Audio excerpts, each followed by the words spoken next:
Hi, everybody, and thanks for joining us for another episode of the PHNX Suns podcast. Don't forget to hit that like button, subscribe wherever you get your podcast, and leave us a 5-star review. I'm Lindsay Smith, here with Saul Bookman, Gerald Bourget, and Espo. Happy Tuesday, everybody. How you doing? Oh, it is a happy Tuesday. I just had the biggest moment of my professional career. Wow. I did. And what's that? Frank Kaminsky followed me on Twitter. Oh, Let's go. Watch out, world. Oh, hold on. Gerald, let's pull back the curtain. Gerald goes, I don't want to make you jealous, Espo. But, and he turns his computer and goes, and he points that Frank just followed him. So I'm like, I'm in my feels, right? Mm-hmm. I'm like, what? Really? Why? I carried the water for Frank Kaminsky's tenure in Phoenix. Like, I'm searching frantically for an authentic game-worn Frank Kaminsky jersey, and this guy gets to follow. And then I went to my Twitter, and I got to follow too. So Frank, we love you, man. Best of luck with whatever you got going on, basketball-wise or life-wise. Wow, congratulations, guys. What an awesome, 3 p.m. nugget of information for you guys to both learn at the same time. You're not sure the love. I was not followed, and that's perfectly fine. That's rude. I'm just going to say this. I'm glad Jock's no longer on Twitter because I would be very conflicted that my new guy and my old guy kind of met and it would be awkward. But luckily, we don't have to worry about that. You don't have to worry about the drama. The drama. Oh my gosh. All right. Well, let's get into some Suns talk here. The biggest news, of course, that everyone continues to ask about is Kevin Durant. What's going on with his injury? What updates do we have? What's the latest? Well, we did get an update from Shams, and here's what he said.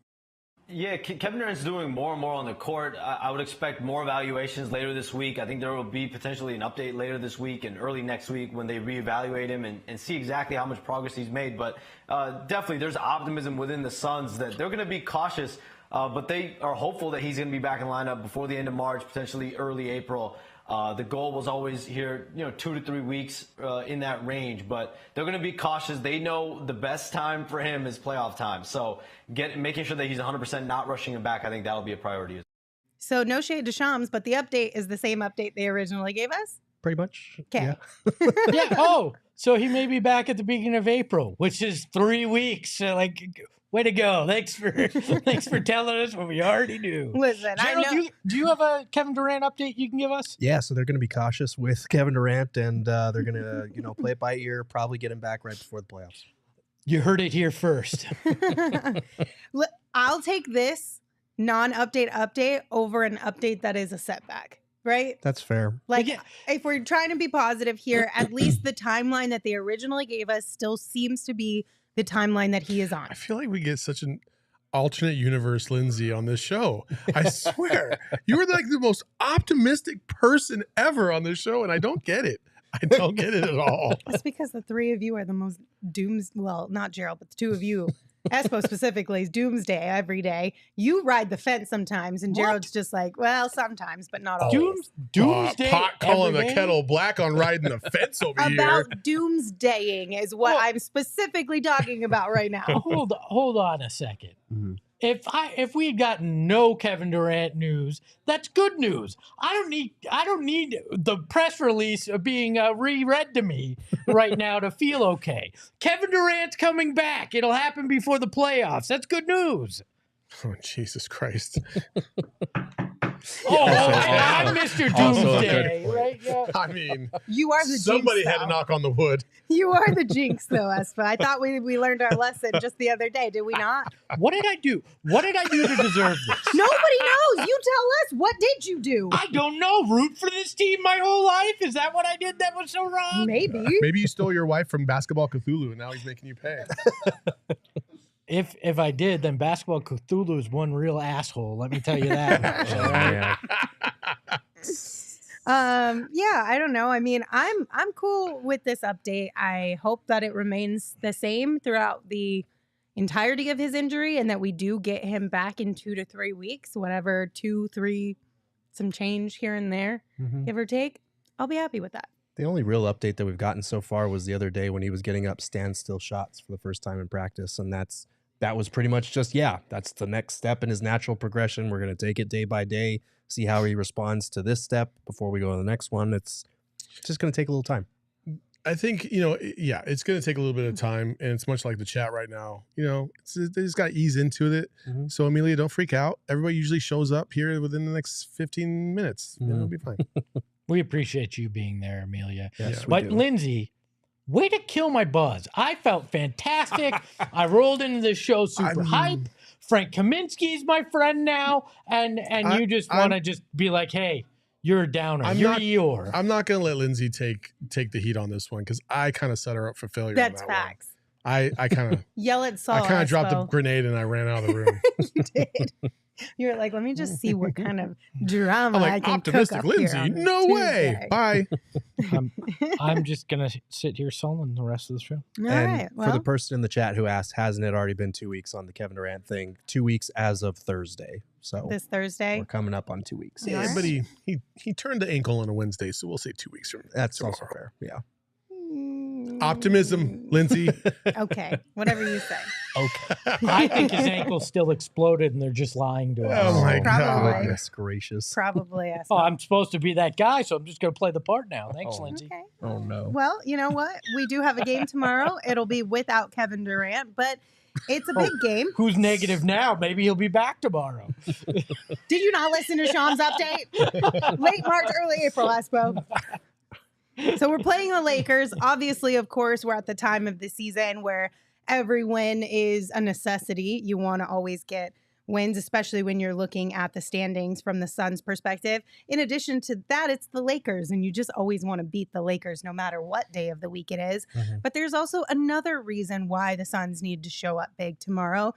This tweet from Shane Young, he said, Phoenix can clinch a potential tiebreaker over the Clippers just by defeating the Lakers on Wednesday. So this is going to be a big game for multiple reasons. So this has to be the Pacific Division record, correct? Yes. Because and I believe they'll be 10-3 if they win. They'll be 10-3 in their division if they win. The Clippers are currently 7-7, and the best that they can get to is 9, I believe. So if the Suns win against another Pacific Division opponent in the Lakers, they'll clinch that tiebreaker, which means the Clippers would have to have an outright record that's better than the Suns to pass them. And they have 2 shots at it this week with the Lakers and the Kings to be able to clinch that. Yes. And people love to say divisions don't mean anything anymore. This is where we've gotten to. Divisions come down to tiebreakers. Woohoo! Yeah. Hey, when it's this close in the West, you got to look at those little things, right? It does. True. They do make a big difference. There's a reason why they are part of the game. You got to keep that 4 seed for sure. Yeah, absolutely. But so that's something to keep an eye out on for tomorrow. In the chat, we did get a couple things. Jan Paul Edwards said, any news on AN? As far as I know, we haven't gotten an update on DA. The team did fly back to Phoenix after their game on Sunday before they head out. I'm assuming this afternoon if they haven't already They're left. on the plane right now. Yeah, I could see that. So we didn't get any practice updates from them. They may have practice, but sometimes when it's a travel day, they don't open practice to availability. So we have not gotten an update. The earliest we'll get one probably is tomorrow. Unless injuries come out this evening, right? Yeah, we'll get one this evening as far as the injury report for tomorrow. Yeah. Hopefully he'll have been upgraded to at least questionable or something tomorrow, but we'll see because they've had a good amount of time in between Sunday and today. Hopefully that hip contusion isn't anything that'll hold him out for another game, but we'll see. Yeah. And then Det said, at least we have Shamet back, which, listen, you could be joking here, but honestly, I think you should be for real. It is a positive that Landry Shamet is back. He was a contributing factor in Sunday night's game. Even though they lost, he did add buckets off the bench. And that's something that we have desperately needed with Kevin Durant out. Hell shizzle was for Rizzle. Lord have mercy. Did Saul really just say that? Yes, he did. Start him over Torrey Craig. Start him over Torrey Craig? Yeah, why not? I mean, that's a super small lineup, but but if you're gonna get these wide open corner threes, I feel like Landry can hit him at least. He can. He's kind of bridging the gap between Josh Okogie, who is defense first, and Terrence Ross, who is offense only. Like he's the happy medium between those two options at the 2 spot, I feel like. Terrence Ross, offense.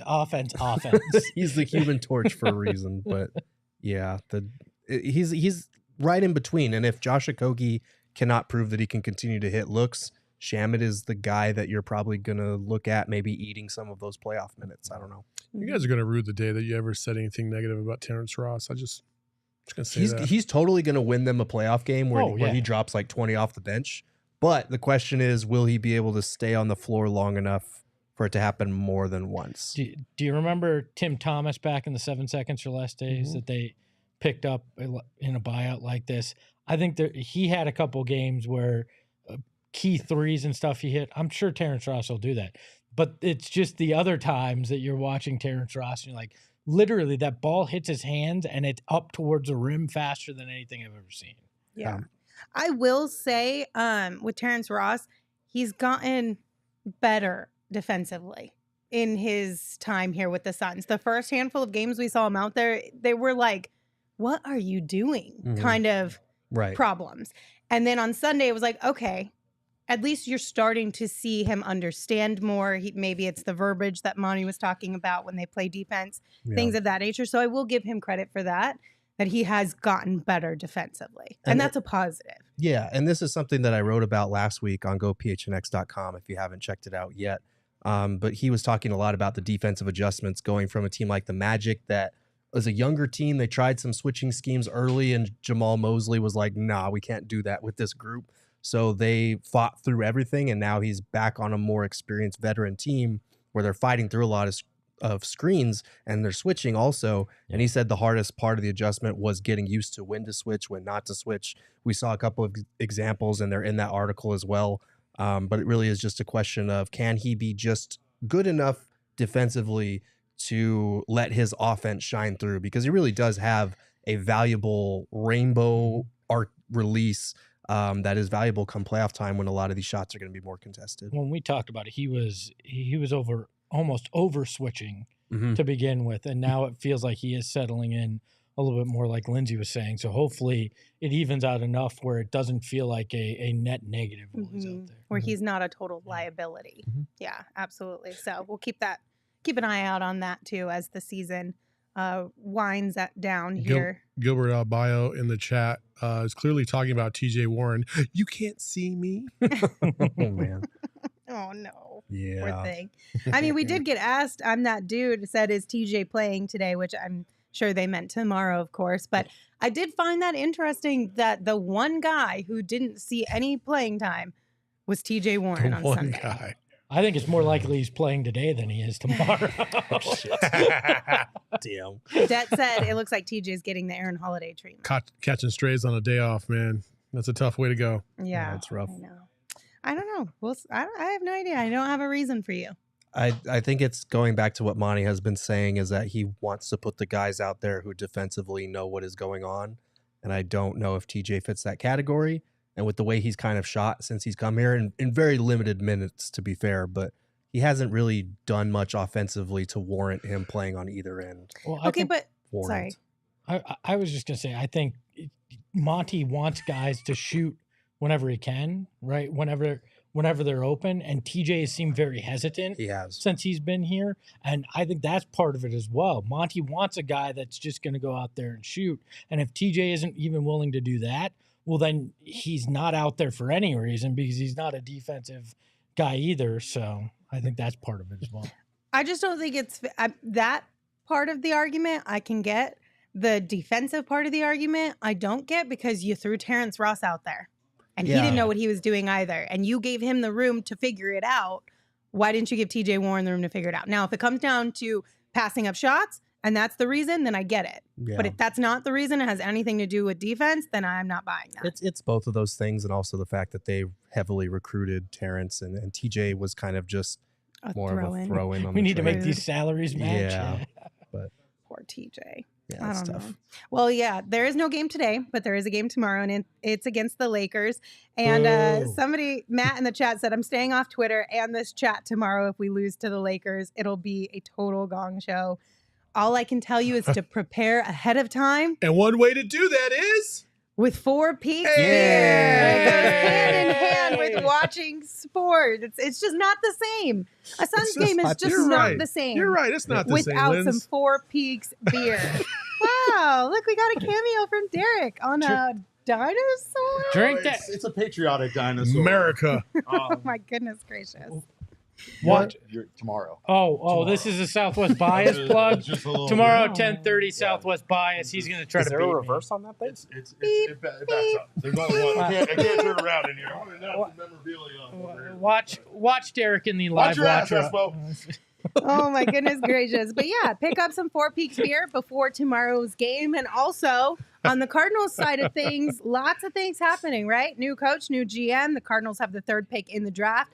It's a big opportunity for the squad. And the best place to take in this pivotal moment and the rest of the NFL draft on April 27th is at 4 Peaks 8th Street Pub.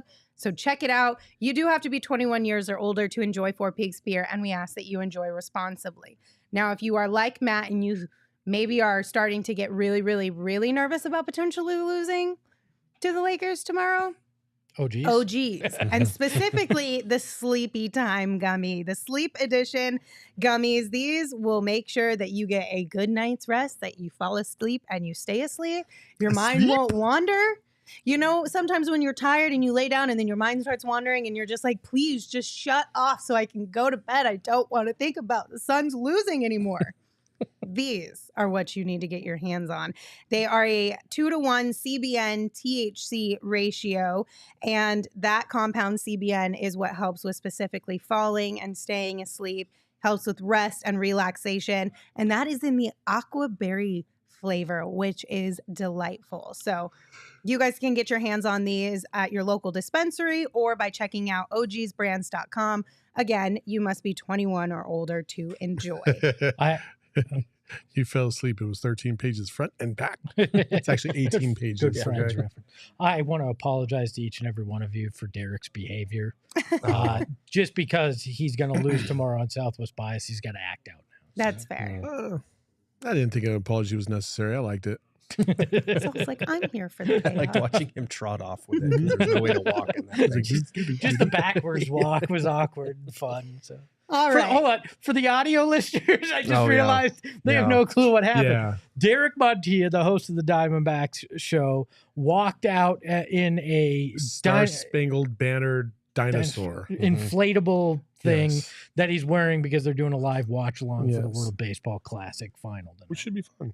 It's just Derek being Derek. Mhm. Like, I think USA. if you know Derek, you would expect exactly what you just saw. Yeah. And if you don't know Derek, you should get to know Derek on the D-Back show.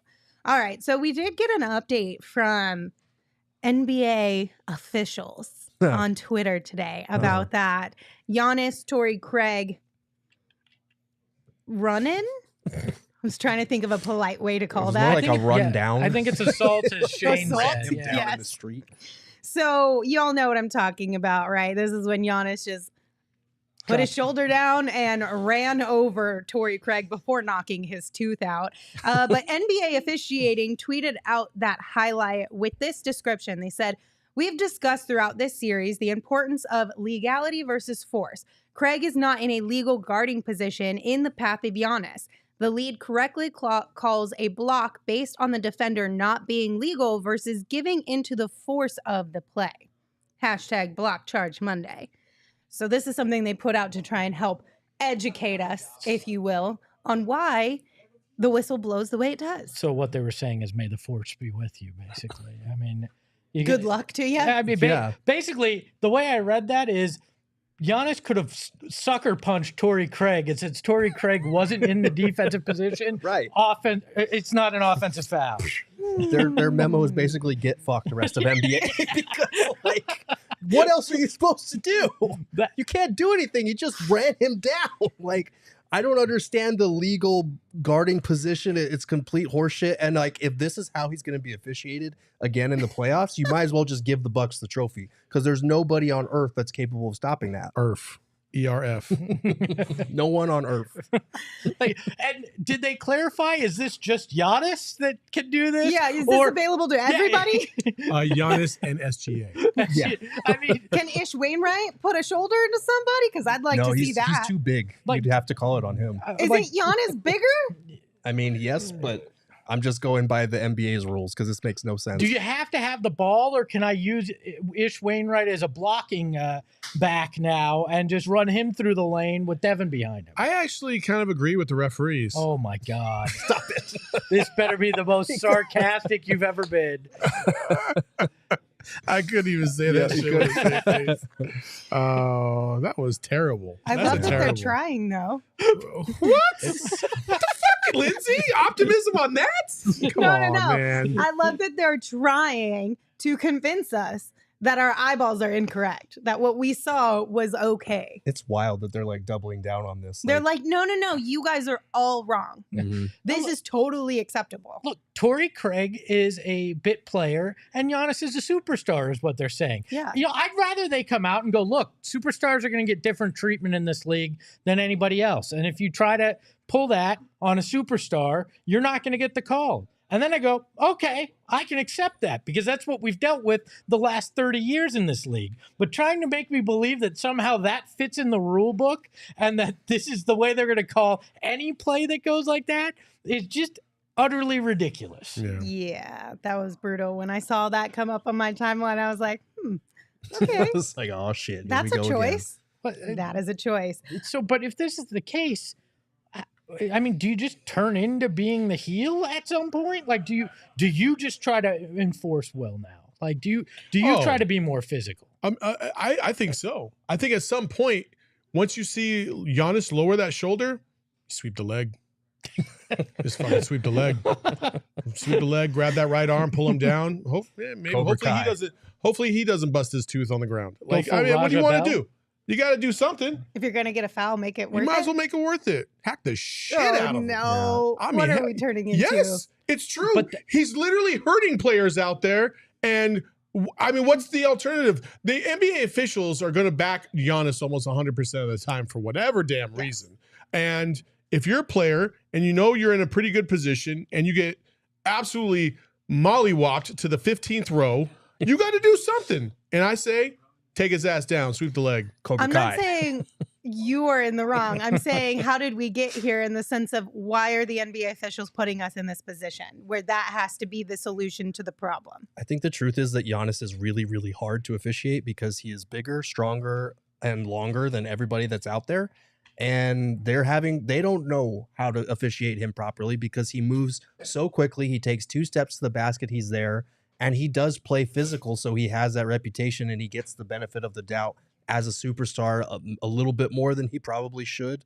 And I think that's the frustration for Monty and the Suns, especially with matchups like this, is they're asking the officials, what are we supposed to do? And they're not getting a lot of clarification. So how are you supposed to guard him? You're running out of options. Clearly what they've been doing is not working.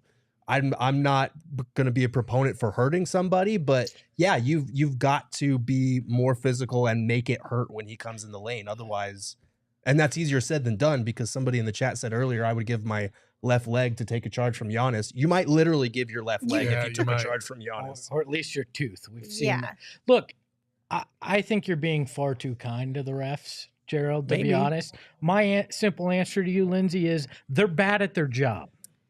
I mean, they're bad across the board at their job. And I think we all are getting to the point where I won't say there are some good refs, but there are a lot that are very bad at their job. And we're getting to a point where we have to admit that.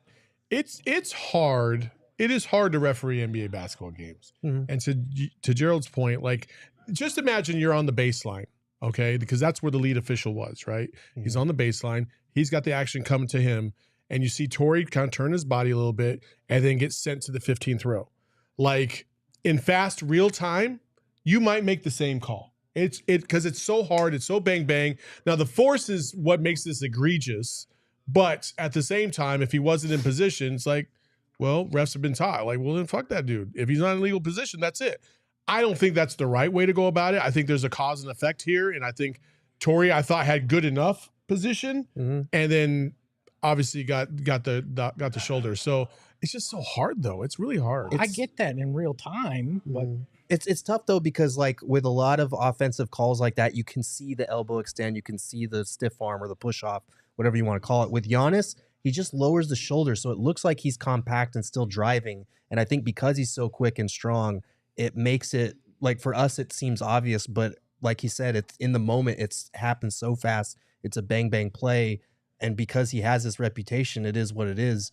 I would love to see the Suns try to play like that every once in a while, but they don't have the personnel or the mindset for it, honestly. So, but it's the doubling down. It's the after the fact putting out this video on social. It's if you review that call, they don't overturn it. I'm okay if in the moment in a bang bang situation you make the wrong call. But trying to defend it and trying to be like, no, this is right, and this is an example of being right, is what really bothers me about it. Well, and the other thing, too, that is the most frustrating is that had this been anybody else on the court, you probably wouldn't have called it the same way. And I think that's what makes it so egregious. This may be by the book, the correct call, but unless we're going by the book for all of them, then you can't be like, oh, well, this one was okay. You need to write a new book yours if this isn't. is by the book. You know what I mean? Yeah. Well, look, for me too, if this is the way it's going to be called, the Suns have got to stop complaining the way they are and just play by these rules. Because I don't think the constant, complaining about it is going to help in this situation. This to me is them saying, you guys need to shut up because this is the way we're going to call it. So if it is, start doing it yourself. Do what Saul's saying and make the hard foul. Like if physicality is back in this game and they want it like that, then give it to them. I'm not saying to hurt anybody either. No, right. But yeah, you gotta, sometimes you just gotta, pound it down low on the post and just, you know what I mean? Yeah. I think that came really close to you. Gerald's like, great. Now my I two wasn't kidding around. I fucking lost a tooth over here. I really like this comment from Det in the chat. They said, charge Giannis, attempt a free throw. Instead of Giannis Antetokounmpo. Yeah. I like that name. We got We it. might need to make that a thing. Well, y'all just didn't acknowledge it, so I was like, okay. Thank you, Shane. Thank you. I was trying to read the comment and didn't see it, and then I just, y'all are just yeah. like, That deserves last, but my warrant thing didn't, Shane. Okay. Well, no, See how it is. that definitely. See how it is. Okay, so is Giannis the reason why Chris Paul sent Mikal Bridges a Brooklyn Nets helmet? I sure hope so. Hell yeah. It's so fantastic. Yes. It's got to be, right? It's gotta be. I mean, there's no other reason. It's just like, hey, buddy, buckle up because the East ain't easy and they're allowing physicality. So. Yeah, so Mikal posted this on Instagram. It is a custom Brooklyn Nets football helmet that has, I think, an MB on the back of it as well. Specifically custom made for Mikal Bridges. Maybe we need to get Torrey Craig one of these too. I'm just saying. Maybe. We need to get him one just in general because that dude takes a beating Seriously. on a nightly basis. I love the video though. Mikal was like, yo, I hate this dude. I hate C, which is what he always says about Chris Paul. But meanwhile, he's laughing his ass off at this awesome present. So well, I do love that there's multiple things. He's trolling Mikal here too, Yeah. right? He's like, you're too small. Yeah, I'm sorry. You're going to get hurt. He's trolling the refs. Like without saying anything, he basically said everything. And I love it. I want that helmet. I It's mean, a it nice is pretty helmet. dope. It's a clean helmet. It is. I just want to know, like, is there an additional inside joke with this? Or is it what we all are assuming it is with the whole, like, Giannis thing? Because if there's an additional inside joke, I need them to spill the tea. yeah, I want to be in on this. You best believe I will be asking if we get a chance when they come back. It's not for a few days, but this is too funny to not ask about. So what's with the helmet, man? You got See, that's the hard-hitting journalism we're all here for, Gerald. You got to ask him too. Do you have a helmet guy on standby? How do you make a helmet happen so fast and ship it to Mikal? Like You know how? lots of money. Yay. Yeah. Yeah. You can get anything done Yeah. with the right amount of For real. cash. Yeah, that's fair. Oh, Tish. Tish said he didn't try to hurt Tori. Stop it. No, He didn't try to, but he did did. because that's how he plays. Like and also, he's- Tori does get banged up a lot. So it's kind of just like a running joke I mean, yeah, at this point. I don't think Giannis, of all players, is a guy that's like, I legit want to go out there and hurt people. Yeah. But he's also not going to not run through a guy if the refs are going to let him. He's also not going to help anybody up. Like, have you seen, Giannis has no emotion when he steps on your jaw and cracks it. Like, he does not care. He's like, this is a game. After the game, oh, I'm sorry, man. Hey, you okay? Because he helped out Torrey the other day. But in the middle of that was a good impression, right? I didn't get any love for that, man. But like after the game, yeah, he'll apologize. But in the game, he's ruthless. Oh yeah, he's got that savage about it. Hey, I'm sorry. Yeah, you everything good? That was good, right? That's pretty good. It's pretty good. I mean, the hard part with Giannis too is that I want to hate him, and I can't. It sucks to be you. You can hate Giannis. You hate Giannis. I'm there now. Yeah. Are you? Fuck that guy. He's gonna stop us from trying to get another championship. I don't want any part of Giannis anymore. I'm done with him. Until he's done out of the league, I don't like him. I appreciate his gifts. Yeah. But I'm done with him. I hate the player. I don't hate the person. Is that that's fair? fair. That's fair. Mm-hmm. Like I can't stand him on the court, but I don't despise him like I did others that have been in the Suns' way before. Robert Horry made it easy at the time to dislike him. Sure. Michael Jordan made it easy to dislike him as an opponent. Yeah, Michael, fuck them kids, Jordan. Yeah, he made it pretty easy to dislike him with his approach to his opponents. But I feel like he's still in that Giannis category of like, God, I hate that dude because he keeps beating up on my team. But at the same time, it's like I can't get mad at that dude because he's that dude. Yeah, Michael Jordan and Robert Horry are in two totally different categories. Yeah, but Michael Jordan did come off as a dick. Giannis does not come off as a dick. In the games? In general, Michael Jordan could come off as a dick.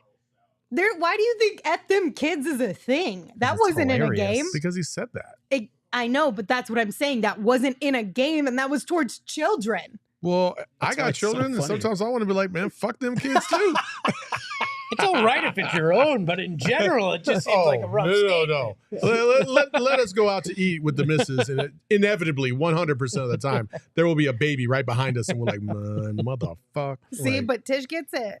Who wouldn't want Giannis on their team, though? Oh, no, exactly. Nobody would not want him exactly. on their team. I wanted Michael on my team. Yeah. Hey, if Michael wound up in purple to orange, I would have kissed his ass. Let's be clear about that. Oh, my goodness gracious. Oh, man. Okay, Ronald said, last few games, we're like a sponge. We're too soft on defense. Get it harder, Suns. Still believe in you. Keep burning. Do you guys think, stop it right now. Roman. Grow up. Do you guys think that the Suns should or would be allowed to be more physical on defense? No. But look, if you're going to get the foul call anyways, you might as well just get the foul call. You might as well get your money's worth for fouling a guy. Might as well give it to him. You know, like that's to me, yeah, hack him hard. Like, go at it. Saul, knock it off. Both of you stop it. He started it. I'm just trying to sit here and talk about basketball. Damn it. What were we talking about again? Getting hard on defense. Right. That was the phrase. That's what was said. That's exactly what was said. You don't be a sponge. Whatever that. I don't know what that means defensively. Is it are they sponge worthy? That's a Seinfeld reference. Oh, gosh. I don't know. The difficult part here is I can't even transition into an ad because our next ad is serious, and I don't want to go there while y'all are like this. Then I'll just say I feel like the Suns for most of the season have been near the bottom of the league in sending their opponents to the free throw line. So this is something they've struggled with at times. I think for them, their frustration is not as much that they're fouling, but that they are not counteracting it by getting to the foul line themselves. And again, some of that self-inflicted with how many middies they shoot. So they need to be more aggressive in attacking the rim.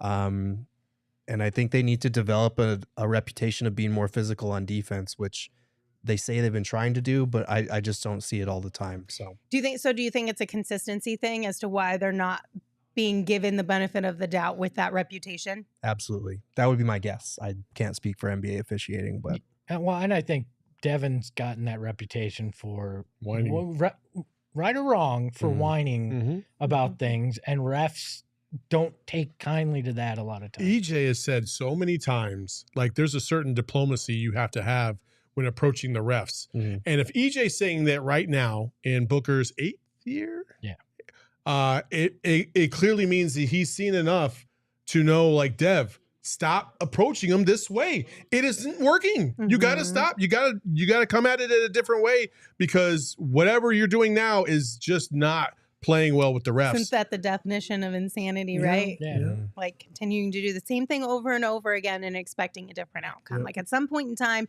if what you're doing isn't working, then you got to change what you're doing. Well, and we complain about Luka, right? But his approach to the refs comes off as a softer touch. It may come off as annoying as hell to an opponent, but it's almost as if he's like, wink, wink, come on, guys. Like, me, really? He butters them up. Yeah. Never mind. I'm not going to say it. It's kind of mean. Go ahead. Say it. Say it. Say it. Say it. Say it. So, like, you know, when somebody really wants to be like the cool guy, like, and athletes are the cool guys, right? And there's always somebody who wants to be accepted by the cool guys. I feel like the refs are those people who want to be accepted. So if you're one of the top stars in this league and you bring the refs in as if you guys are bros and buds, they're going to feel some type of way about you that is a lot better than if you're talking shit to them. Look, Luka flirts with the refs. You kind of have to at this point, right? Don't you want to be part of this? Play to their egos, because we all know these referees have massive egos. Right. Luka plays to the ref's book, like his cheeks get red, he turns into Pikachu, and you know that he's just gonna like lay into you. Like that could be part of it, honestly. Yeah. Never imagined Pikachu and Devin Booker would be compared on this program. Congratulations. I mean, you've seen it too. I've when he gets seen those it. red cheeks, he's upset about it. Yeah. So I don't know. We'll find out. All right. So now that we're in a better place, let me tell you about a really cool thing that we are doing tomorrow. It is our first ever community day here at PHNX. And what that means is that all the proceeds from every super chat from every show across the network tomorrow will be collected and donated to Ryan House. Ryan House is a fantastic organization here in Phoenix that provides respite and palliative care to children and their families. And the children all have life-limiting disabilities or medical conditions that kind of make their life a little bit harder, right? And Ryan House is there to lend them a hand, to provide a safe and loving and warm space for them to be able to have some fun and some great times with their families. So one of the things that I think I took away from this, I know you're about to finish this read, but one of the things that I took away last year was I didn't realize the importance of what that whole facility does to try and make it easier for the parents just to be with their kids instead of worrying about all the other logistical things. And I just like, this is a really cool thing, and it's really cool that we're doing this tomorrow. And shout out to Lindsay for putting it together, because she's the one that really pushed for it. Yeah, and we'll tell you a whole lot more about Ryan House tomorrow, but the biggest thing you need to know is that they're super awesome, and I love them. So come hang out with us tomorrow. Every single show, like I said, every single super chat. You could be super dope and you could put a super chat in every single show tomorrow, which would be really cool. It all goes to Ryan House. Sean from our ASU show said today that if they get $200 in donations of super chats tomorrow, whoever donates the most, does the person have to donate $200 or is it 200 total? A 200 total? So it's 200 total, but whoever donates the most out of that group gets to pick the color that he will dye his hair. So he'll dye his hair any color. It took Sean a year to grow that hair out, and now he's dyeing it? Come on, man. Hey. Well, either way, he's spent a lot of time growing his hair out, so he is. This is a big deal because he is obsessed with his hair. So he looked like Kyle Kuzma last year when he was blonde. He kind of did. Well, the giant oversized pink sweater he wore too didn't help. Yeah. Look, I think we all should. You guys don't have to, but I think I'm going to come up with something where if you donate a certain amount, I'll do it on the post game show or whatever as well. We'll watch the pregame show tomorrow, and we'll come up with something fun. We got to have fun with it. This is great. Yeah. Great cause. And I know something near and dear to your heart as somebody that works with them. And this is why we have a community like this, so we can give back. We have fun, but we can give back too. So I'm excited for this. We raised $2,000 last year. First time we ever did it. Is that how much we raised? We raised $2,000 last year, and it was only our show. So we're hoping to raise, maybe 5 or 6 times that and be able to really give them a good sizable chunk of change. So nice. Awesome. Oh, I'm so excited. So come hang out with us tomorrow. This is a day that you cannot miss here at PHNX. Also, there are still spots available for our PHNX Tea Party this upcoming Friday, the 24th. Come hang out with us. Have a great time with food, drinks, golf. Obviously, we're going to be watching the Suns take on the Kings. We've got contests. We've got prizes. You name it. All the fun things will be out at this watch party that is happening at Dobson Ranch Golf Course. There are still spots available. So if you want to come hang out with us, check the link in the show notes of this show to reserve your spot. They're going pretty fast. Last time I checked, we're going to have close to 100 people. Nice. So we've only got a few bays left. Get yours now. There you go. And if you are a diehard, you do get a discount. So check the exclusive Discord for your link. All right. Saul, you want to tell us about what people Bad can Birdie, wear? baby. When you're going to come out to the event, you might as well wear some dope Bad Birdie merch. And you can get yours by going to badbirdiegolf.com and using that promo code PHNX_sports_15 and save yourself 15%. 6 new polos, 4 new quarter zips, a bunch of swag all over their site. Come out, look awesome, and have a good time. It's that simple. Yeah, it's going to be a lot of fun. All right. So on Sunday, throughout the game, we kept throwing out things that we wish were different about the NBA. So a couple missed free throws early on in the game. Gerald was like, you know what? We need to come up with a better free throw rule. And then it was different experiences, right? Like challenges. When we all wanted Monty to challenge something, but he didn't. We need to come up with a better rule around challenges. So I want to know what you guys would change about the NBA to make it better. Anything. Everything's fair game. Right? Anything's fair game. There's so many things. I mean, there's so many things that I think you could change for more entertainment. We've talked about this one before, but I want a uncensored broadcast where, like, if I pay a little extra, you got a broadcast team that's going to talk to you like like a real human would talk to you. I'd love to hear unfiltered Eddie Johnson call a game once. Oh my gosh. Or have that kind of night at the arena where Vince Marotta can be like, Giannis for 3, fuck that guy or something, like where anything goes, right? And it would be so entertaining just to drop the facade of it has to always be family friendly, right? I love that. Yeah, that'd be fun. Mine is actually more in the game. I think dunks should be worth 3 points. Okay. Because if you do that, then you put a little bit more emphasis on the interior game again. And maybe the 3-point shooting. Also, if you're close, I'm gonna get 3. And I'm gonna try and dunk on somebody. The biggest thing I miss is the fast break. The fast break being run effectively and good enough. The alley-oop on the fast break has been basically gone now. I want to see more dunks, way more dunks. Does it have to be like an emphatic dunk to count for 3? No, it just has like to just be a little. That counts too? I mean, but you gotta.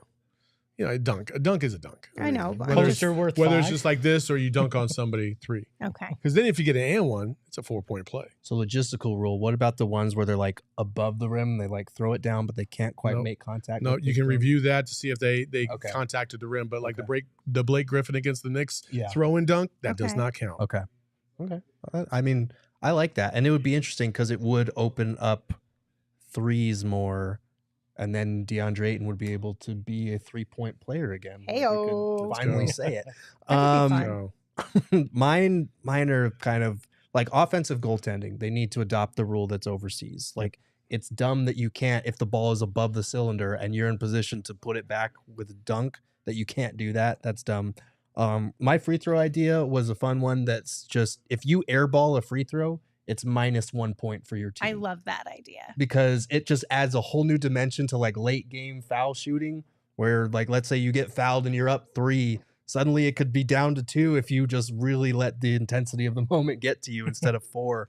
I think that one would be fun, but I would love last second shots from half court don't count against your shooting percentage because so many guys have stopped shooting that shot just because, it's not going to probably go in and it'll hurt my percentage. No, I want to see that shot. Give me that shot all day long because there is a chance you make it. And there's nothing more exciting than a guy pulling up from 3/4 court and draining it at the end of a quarter. Right. We should encourage these guys to want to shoot those, not be worried about how it's going to impact their shooting percentages. The analytical nerds are to blame on that one then. I don't know if it's analytics or just like... Yeah, he's actually shooting 45% from the field. Well, fucking 3 of them at the end of the first, second, and third quarter. What do you want, guy? I feel like the analytics people would be like, here's what he's shooting. That they it's would not break it in apart. those Out. Yeah, the adjusted scenarios. I'm just saying. Mine is around challenges. One, as Long John in the chat said, if you win the challenge, you get to keep it. That's the obvious one. But I want to spice it up a little bit more. I like in the NFL where you have to like throw the flag, like throw the challenge, right? That's fun. I feel like there's a little bit of drama that comes with that. I would like to see maybe coaches have to hit a ref with their challenge. Like you get like a ball and you only get to use the challenge if it hits them. What about this?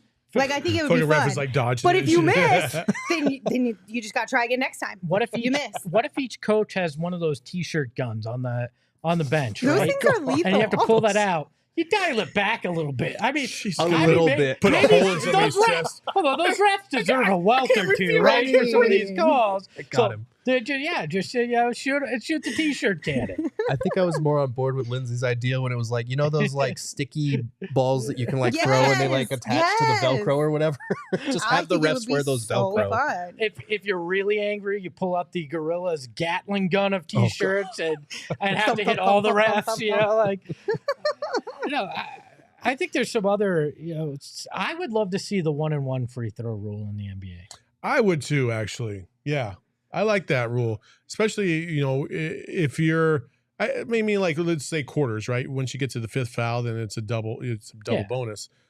Maybe you get to maybe 4 through 6. So there's 3 fouls and it's just a 1-on-1 shot. I like the 1-on-1 idea a lot. Because in a league where you're going to give Giannis and some of these guys the calls, but some of those guys don't hit free throws well. So a 1-on-1 makes it more interesting and makes those feel a little less egregious if the guy misses the first half of that, Boo Boo's brother said if a coach doesn't use their challenge, it rolls over and you can accumulate them.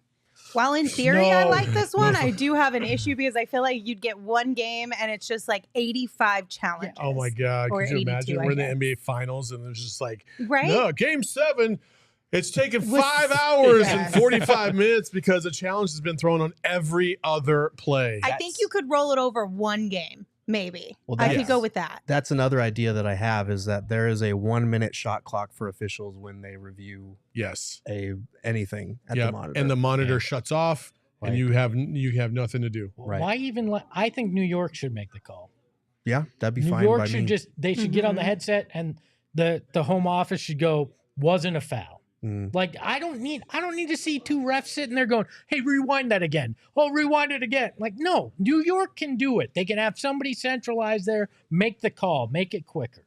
A lot of people in the chat, Marco said no blood, no foul. And a lot of people were talking about like implementing, hockey fights, like you drop the gloves and you just go at it. An NBA hockey fight would be the lamest thing ever. It'd turn into a slap fight. They would never ever do that. But like hockey, it's a little different because I feel like yes, it's still technically a fight. You're throwing punches, right? But a lot of them keep their helmets on throughout this. They also have padding. Yes, you could be like, well, they're on knives and skating. I get that. But I don't know. I feel like it would end up being a lot worse in the NBA. They're on knives. It's not like they're taking off the no, but like let's go, buddy. But that is the thing that's always said. I'm just saying. They also have the ice right there. So when they're hurt, they can fall. They get the instant relief. And it's already cold. So it's like even if you don't put the ice on your face, you're still already like, never in a million years would that happen in the NBA. I don't think it would either. Especially after the Malice and the Palace, I'm surprised we're even allowing hard fouls like this again in any way, shape, or form. Here's one that isn't specifically in the game, but it's All-Star Weekend. Players aren't in the dunk contest anymore. It's mascots. Mascot dunk contests. I would never watch that in a million Fire years. props, like all sorts of crazy shit that you can do. I think that would work for maybe 1 year as like an offshoot event. Yeah.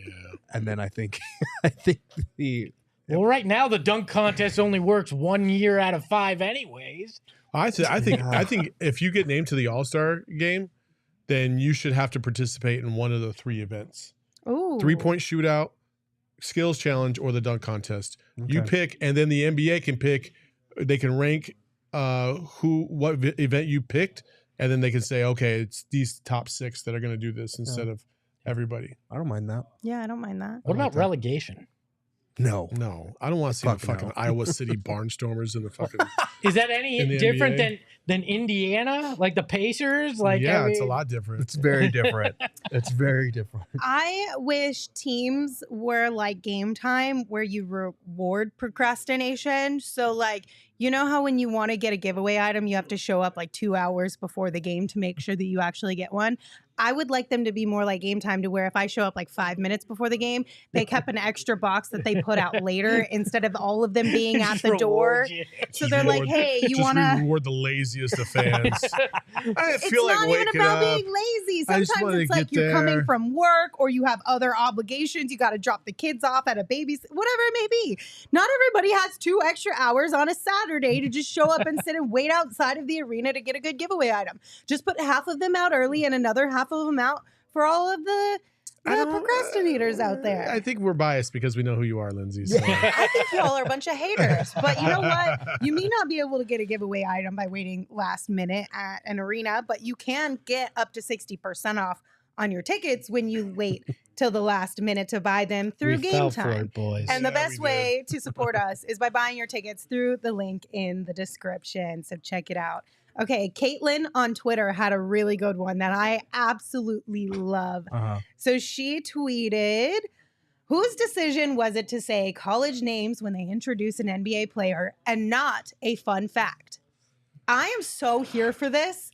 Like, introducing Devin Booker, and then instead of the college, you say, who is currently having beef with Bad Bunny? Yeah. Pat Bev, who once shoved Chris Paul in the back. Number 34, Giannis Antetokounmpo, who once crapped his pants in the 3rd grade. Like would you find embarrassing stuff for the opponent? Yeah, you could have all kinds of fun with this one. My question is, you have to come up with 82, They don't have to be Fun different facts. 82 times. but you can't recycle the same fun Why fact because not? then it's not as fun anymore. Yeah. You use the college every single game. Like, we get it. Because the college is like beefing, it's like pumping you up. Like Yeah. when you hear out of North Carolina, Yeah. number 23, like you think Michael Jordan. Once told them kids to F themselves, Michael Jordan. Doesn't quite hit as much when No, it does it in every doesn't. hit height. No, it doesn't. That's No. funny. No. Yes, for the Yes. one, That does not work at all. For the Like, one time it works. I'm sorry. I'm not there for fun fucking facts. I'm there for a goddamn basketball game. It's game 7 of the NBA Finals. I want to hear some stupid ass, oh, he likes lollipops too. Number 34. Like, I don't give a shit. I don't care. It Play can't- the goddamn game. I'm hyped up. Let's go. It can't work in the playoffs. It would have to be only regular season. I'm Yeah. okay with it only being regular season. But I Now- think you guys are so boring. You would need more fun facts. Y'all are boring You as can't hell. just recycle the same fun fact. What I will say is maybe they do a Nickelodeon style game, and in the game they could do that stupid shit. Oh my God. Come on. I like it if you keep the college and if you use different fun facts. You can't just use the same one over and over. It's just not going to hit the Long same. Shot Silver says, I don't care if Aiden loves grits and eggs. Brian goes, fun fact, here's where he went to college. We already know, though, Brian. Mix it up every once in a while. Number 1, Devin Booker, who really likes to play checkers on the weekend. You could also be really cool facts, too, like about his starting 5. Like, you could throw charitable things in there. You could go, you could throw it's like, a 3-minute intro. I for know, right? Devin Booker, who likes his starting 5. That's his charity event. Who are these 5 companies? You can donate to them. Like, you got to go to the Micro Machine voice. Just with the flag wavers just tiring out because it's just taking forever. They actually hit the propane tank and it flies up. People die in the first row. Yeah, good job there, people. Way to get more into the game. This is not the reception Lindsay was expecting. no. This is fully what I expected. Because you guys are boring. No, I think like the You're idea. lame as fuck. I actually don't think it's a bad idea to have fun facts like a pop-up video or the For the introduction. game?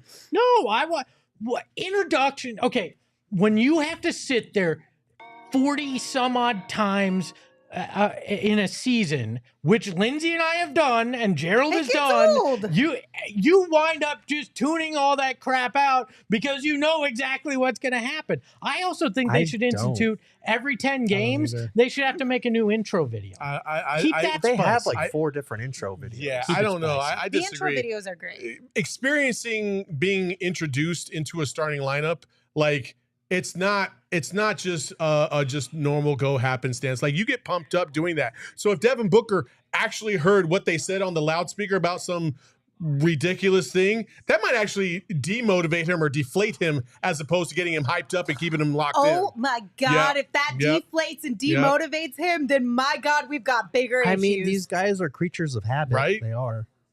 Like, What if they get to pick the facts? Yeah, like there Devin you Booker go. would say, yeah, no facts. then we're not going to get any fun. Devin facts. Booker We're would gonna be get- like, Brian, here's the college I went to. Facts them kids. yeah, Like, he's like, here's a fact. I went to Kentucky. Oh, Ken's got a good one. Let the whole team write each other's intro Oh. lines. That would be funny. just make them up. That would be hilarious. I told you. Oh my God. That would get ugly. It would get Oh, ugly. It'd be so It'd be great on good. this team. Imagine on a team that's like feuding or having It'd a be locker yeah. room. so turmoil. good. Number Oh my number God. 77 from Slovenia. He's a little bitch. Luka Doncic. Oh my God. Like, Oh, could you- man. yeah, Like dudes if would be somebody- throwing out like who's like Eskimo brothers with who and all this other shit. Oh, Like no. it'd be so awful. You It'd always be so take it awful. so far. It's Always true. take it so It's so true. freaking far. Oh, where's the fun in that? We do have. Oh, really? We have some super We chats. just lost that one. Manuel, thank you for your super chat. Said on the spot lie detectors to truly see if the refs really calling the games fair or truth serum, and the refs get shocked when lying and then find a mill. Oh my It's- God. It's The the Greg most gets more dramatic aggressive foul every call time, and I ever. love it. Was this idea sponsored by the Inquisition? Holy shit. We're going to inject the refs with truth serum and then shock them. into Manuel lying? is just hell? wanting Oh my God. change This ain't for the Game of- better. This ain't Game That's- of Thrones. It can be. Somebody Holy crap. suggested independent refs that aren't hired by the NBA or the players, so you get where there's who's no paying them? impropriety. I mean, A Awesome. GoFundMe. I can't. I can't wait to see Larry the plumber show up from work because he's an independent ref and he's like, oh yeah, foul. I don't like the way he looked at me. Like, what the fuck are we doing out here? I mean, at least that's more honest than what we're getting. Oh, I my don't God. agree with that. I want. How about here's another one. I want free agency to be like The Bachelor, where you have to like ask the player if they'll accept this contract on television and make it real dramatic. Like so, like the Pacers like offer LeBron the You guys- Supermax, and You like guys live in an no. alternate reality than I do. You gotta have some fun with it. No player would ever do that. Some of them would. Hey, They would have fun Hey, with if it. the think money so? was right, Yeah. they'd do anything. Would you negotiate your contract in front of everybody, in front of a live studio audience? If I had a good agent that was there with me, Guess that's what? Just like, that's basically like a lawsuit, Because that's right? what's 'Cause it's like happening public at the end of this. information. Bring it on, Saul. PHNX Bring it on. arbitration. Oh, dude, we get so many views. All right, couple more super chats. Roy said, question, God forbid, the Suns don't get past the second round. Do you believe Monty is gone? No. I We've don't talked about think this so. before. I think Monty has had a very limited time with KD and a fully healthy team this year to figure things out. I think that'll be on his side if they fall short of their championship aspirations. Next year's the year. If things don't happen next year, I think change comes after next season. I could see it being more of a possibility next season, but I would be shocked if it happened this season. It depends on how bad they flamed out. I will say that if they got swept in the first round, yeah, that could very well happen. I don't know. Depending on the circumstance. So, yeah. I mean, everybody was healthy and they just looked like they couldn't do shit, and he wasn't adjusting. Yeah, I mean, but he'd have to display gross negligence on so many different levels to get fired this year. Mhm. Next year, I could see this. If he didn't get past the second round for the second year in a row with one of the better teams on paper in the NBA, you definitely got to question his value as a coach. And yes, he will be on the hot seat. All right, and then this one is from Laking. Thank you, Laking. Said, do you guys think there should be teams the Suns would not like to play in the first round just because KD would have just gotten back from injury? The only team that I could see the Suns not really being too thrilled to play in the first round is probably the Warriors. Just because, I mean, especially if somehow, some way the Warriors were to get home court advantage. I was going to say, if you have home court advantage, it makes it a little bit bit easier for sure. But I would say probably that team. Lakers, if LeBron's back, because the size, and I think that could be problematic for them with a KD that's just trying to get back in the swing of things. I don't think that they'd win, but I think it'd be one of those series that just isn't great for you.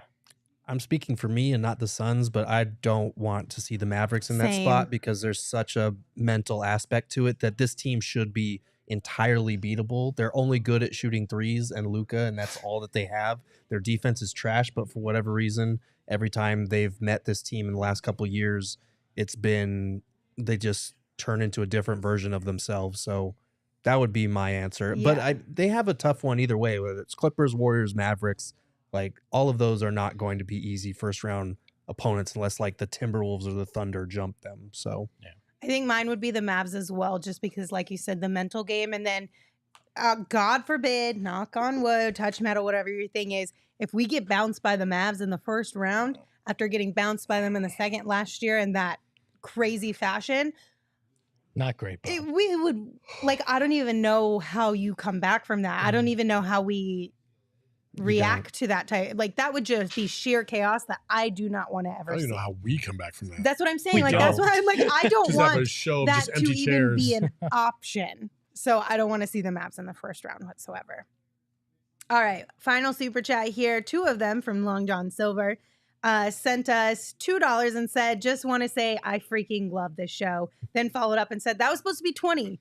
And sent us 20. So that's $22 from Long John. Thanks, Long John. Thank you, Long John. Thank you. We freaking love you guys. Thank you for always being here. It makes this way more fun. Way more fun with all of you guys. It does. All right. Well, that'll do it for today's show. Thank you guys for tuning in. We appreciate you. Don't forget tomorrow, Super Chat Day, PHNX Community Day across the board. So plan to hang out for as long as you can. Get your Super Chats ready.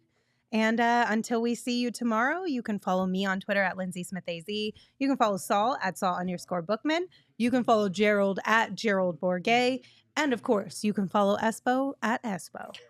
Starting at co-host, #1 in your heart and on his jersey, Saul Bookman, who I ghosted for a year when he originally reached out to me. This is true. Ahoy, hoy. Saul pass the ball, we here to turn up the tempo. Got to understand me, I'll always rep the family. Rally in the valley like Dan G, no plan B. Always on the job, my team move like the mob. Turn the beat on, I throw it down like DA on the live. Best combo since KJ, Marley, and Charles. If you squad, just sitting on the chat.